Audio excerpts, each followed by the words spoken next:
حذيفة محمود أحمد محمد من مركز الصف محافظة الجيزة، طالب في جامعة الأزهر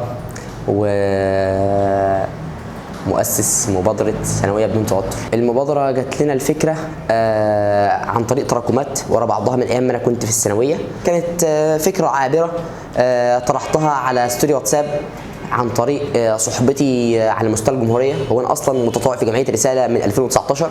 لما طرحت الفكره على الناس لقيت في استقبال من الناس وفي قبول كبير جدا.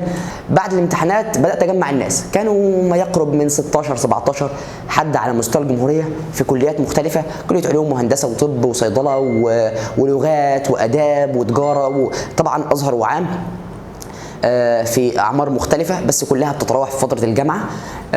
بدانا نجمع التيم ونبدا نعمل شغل منظم شويه. فضلنا استمرنا كده شويه، عملنا بيدج باسمنا على الفيسبوك باسم مبادره ثانويه بدون توتر. فضلنا شغالين فتره لحد ما جات لنا فكره ان احنا نعمل محاضره يعملها معانا مين؟ دكتور ابراهيم امام الساخر الهادف. اتواصلنا معاه بالفعل، فضل يطرح معايا افكار ويساعدني. هو مش بس يعني كان بيتعامل معايا كمحاضر، لا هو فضل يطرح معايا افكار وقال لي خلاص مفيش مشكله، انا هحدد ميعاد وتواصل معايا على البيدج بتاعي وهنبدا ان شاء الله نظبط ميعاد المحاضره. وقت المحاضره كان عدد الفولورز على البيدج عندنا ما يقرب من 450. بمجرد ما عمل لنا شير قبل المحاضره بساعه لحد بعد المحاضره، يعني المحاضره كانت ساعه ونص، يعني في ساعتين ونص احنا وصلنا اكتر من 1000 فولورز. فكانت نقطة فارقة جدا جدا في يعني نقطة تحول في المبادرة. بعدها بدأنا نشتغل بشكل منظم، عملنا لجان في التيم عندنا، كل لجنة بتخدم حاجة معينة علشان يكون الشكل في هيكلة في التيم. ومن بعدها أصبح عدد المستفيدين عندنا في التيم ما يقرب من 500 طالب على مستوى الجمهورية في كل المحافظات، بس ما كانش في HR في التيم. يعني كان في لجنه متابعه، كان في لجنه PR، كان في لجنه استشارات نفسيه ودعم نفسي، لان احنا واجهنا مشاكل كتير جدا مع الطلاب في الوقت ده.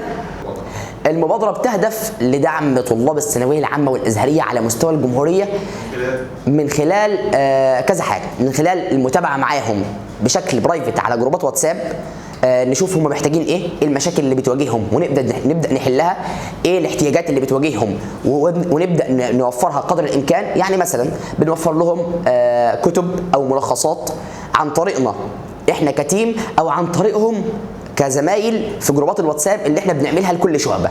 دي الحاجه الاولى. الحاجه الثانيه، احنا بدانا نوفر، لقينا ان الطلاب اكثر احتياجا لبعض النقاط في بعض الدروس او بعض الابواب في الدراسيه في كذا ماده.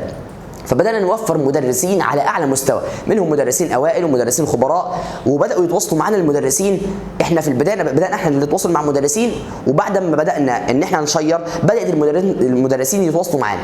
وبالفعل بدأنا قلنا للمدرسين إن إحنا هنحتاج من كل مدرس ساعتين في كل شهر بس. المدرس هيعمل ايه في الساعتين دول؟ هيشرح النقاط الصعبه بالنسبه لكل طالب، فهيكون مثلا لايف ساعتين او على زوم او على تليجرام او اي حاجه، ونبدا نشرح النقاط الصعبه. هيكون صعب تماما ان احنا نشرح المناهج لان احنا كنا في مده زمنيه ما تسمحش بده خالص. وبالفعل بدانا في ده، وعملنا لجنه سليمه اسمها لجنه دروس في المبادره.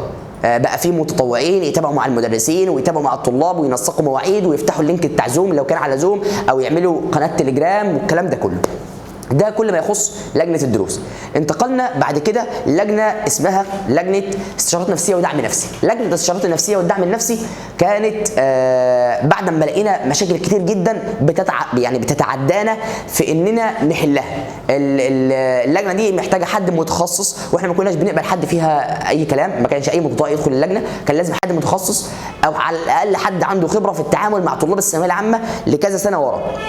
وبالفعل احنا بدأنا نجيب متطوعين متخصصين في الاستشارات النفسية والدعم النفسي، وبدأوا يشرحوا او يتعاملوا مع الطلاب في المشاكل بتاعتهم. لجنة المتابعة كانت مهمتها على مدار السنة انها تتابع مع الاربع شعب شباب وبنات. كانوا يوميا بيشوفوا ايه المشاكل اللي بتواجه الطلاب، وبيبدأوا يرفعوا بها فيدباك اخر اليوم للاتش ار، والاتش ار يرفع لي انا فوق المشاكل دي ونبدأ نواجهها. زي ايه؟ زي النسيان.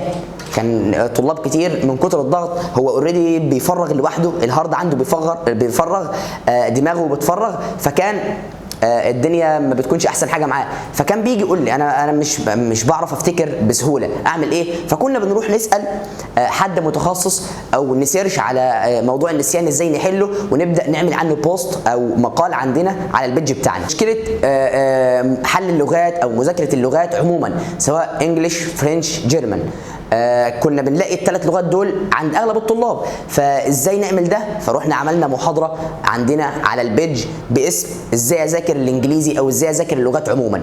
في نهايه كل اسبوع كنا بنعمل حاجه اسمها يوم التحدي. يوم التحدي غالبا بيكون يوم خميس او جمعه او سبت، بيتم تحديده على حسب الطالب هو ايه اليوم اللي اقل يوم فيه عنده دروس. طيب بنعمل ايه في يوم التحدي؟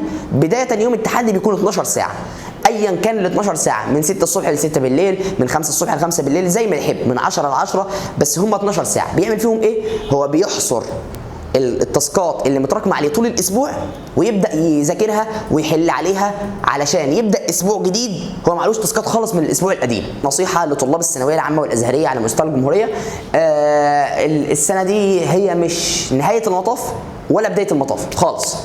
السنه دي هي بس محطه من محطات حياتك، فهي مش محور الكون بالنسبه لك، وبعد كده لما تدخل الجامعه هتعرف معنى الكلام ده كويس جدا. بس احنا دلوقتي موجودين علشان نقول لك ان هي محطه زي اي محطه في حياتك، فعديها، اعمل اللي عليك وبس. ودايما كنا احنا بنقول ان كل الحكايه شويه تركيز، فركز شويه هتلاقي الدنيا بالنسبه لك زي الفل، ولكن ما تديهاش اكبر من حجمها. اتبسط وافرح بالنتيجه، وقبلها عيش حياتك طبيعي جدا، ولما النتيجه تظهر اتبسط بيها ايا كان المجموع، وما تضيعش فرحتك، وهتعدي الثانويه وهتعرف ان انت لو ما فرحتش، ياه ده انا ضيعت عليا فرحه هايله بصراحه.